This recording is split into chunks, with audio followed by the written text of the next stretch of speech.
আমাদের এই সামিটের যেমন দর্শক এবং আর্টের যে ইন্টারেকশনটা, এটা খুব মজারভাবে আমাদের যে আর্ট মিডিয়েটর আছে এরা হচ্ছে এই মজার ওয়েতে, বিভিন্ন ওয়েতে তারা আর্ট এবং দর্শকদের এই ইন্টারেকশনের কাজগুলো করে।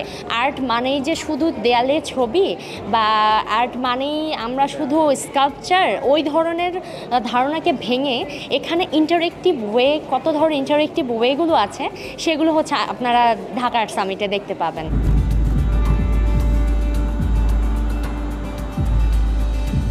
এবার মনে হচ্ছে এক্সিবিশনটা অনেক বেশি কালারফুল আর অনেক মানুষ পার্টিসিপেট করছে, এটা খুব ভালো লাগছে। আগে আসলে এত মানুষ দেখা যেত না। একদম এন্ট্রান্স থেকে একটা আবহ তৈরি করার চেষ্টা করছে এখানে, এটা খুব ভালো লাগছে দেখে।